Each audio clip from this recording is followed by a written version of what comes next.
When it comes to painting portraits, oil paint and acrylic paint are two of the most popular choices. Both have their pros and cons, so it's important to consider the differences between these two mediums when deciding which one is best for your portrait paintings. I originally developed my painting process using oil paint, but in realistic portraits for beginners, I'm actually teaching you how to paint realistic portraits in acrylic paint. I think when it comes to portrait painting, we need to get out of the mindset that in order to achieve a certain result, it must be only about the materials we use and completely disregard the process being used. This is also very true when baking. For example, if you're baking a cake, you could substitute sugar for applesauce and still achieve a similar result. Similarly, you can paint in oils, acrylics, or even both, which I will talk to you about later, and get a realistic portrait using the materials of your choice. What we need to wrap our brains around is that it's about the process we use with the materials that will get the desired outcome we are looking for. Why did I teach this course using acrylic paint? For 3 reasons. The first, accessibility. Acrylic paint is an incredible painting medium that is available to a wider audience due to its simplicity, price point, and time commitment. Yet I couldn't find a course that truly demonstrated how it could be used to paint realistic portraits in depth. Number 2, practicality. I wanted to show you the process of portrait painting through as many demonstrations as I could in as short amount of time. Even though I'm using the same process for painting portraits in oil paint and acrylic paint is just faster.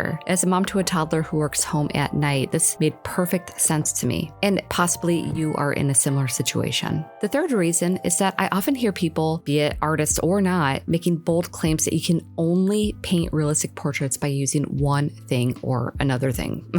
Primarily that there's no way that you can paint realistic skin tones, smooth skin, or achieve a certain level of realism with acrylic paint as you can with oil paint, and that is simply not true. You can do it, and I'm going to show you how. With that being said, I can use the same process with colored pencils as well. However, colored pencils and paint are different materials and have different properties that make them preferred for very specific reasons. And the same is true for oil paint and acrylic paint. So let's take a look at some of the different properties of acrylic paint and oil paint. If you ask someone the difference between oil and water, the answer is usually very simple. Oil and water don't mix. And the same goes for acrylic paint and oil paint. Oil paint is made up of a mix of chemicals and pigments that are suspended in oil. Acrylic paint is made up of a mix of water-soluble polymers and pigments. This means that oil paint is a slow drying medium, while acrylic paint dries more quickly. And even though I really do love painting in acrylic paint, there's something about oil. You just cannot underestimate the value of the quality that oil paint can provide for achieving realism due to its slow drying time and its consistency. It truly does allow you to create magical effects by utilizing its slow drying time. Yet there are some very real, very big cons with oil painting that need to be considered. Let's go over those.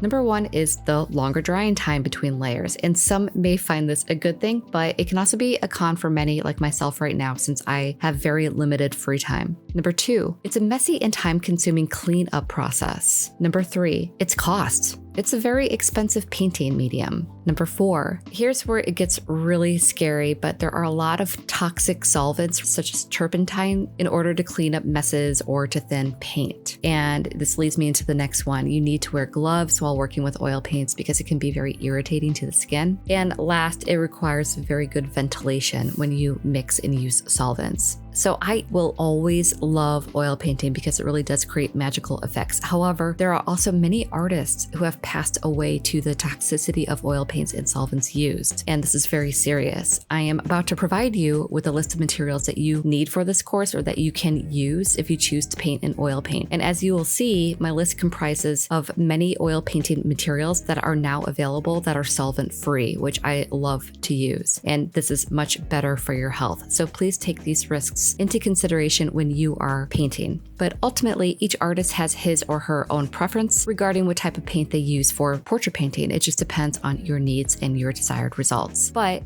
either way, whether you choose to paint in oil or acrylic, you can use the same painting process that I am teaching you in this course, so it works out either way. In the following lessons, I'm going to be sharing with you the paint and mediums I use for acrylic paint. But if you do choose to paint in oil paint, I'm going to list the material substitutes below with links to where you can find them. Here are my oil paint substitutes. Now, obviously, everything that I am listing below are personal preferences. So if you're used to using other materials, please use those as well. Just make sure that you have a glazing medium that will work well. Paint. Use any type of oil paint that you like, although I do prefer to use Gamblin paints for the price and the quality, but there are so many great brands out there. Mediums. Again, I personally like to use solvent-free fluid as my substitute for my glazing medium. I use this medium for pretty much everything, including my glazes. Thinners. I use Gamsol to thin my paint and to clean my brushes. It's a really great low odor solvent that works well with oil paints. Brushes. I recommend using synthetic or sable brushes for oil painting. So in this course, we are using a watercolor paper for acrylic paint. And since this is not going to work for oil paint, there is another option that you can do that is similar to what we will be doing. And it's almost like an oil paint paper, but really it's just like a sheet of canvas that you can tape to your table. If this doesn't work for you, you can always use regular framed canvases. It just may be a little bit trickier to keep everything in the same place as you move around. I just kind of like to have everything taped to the table, so when I leave for one day and come back the next, it's going to be exactly where I left it.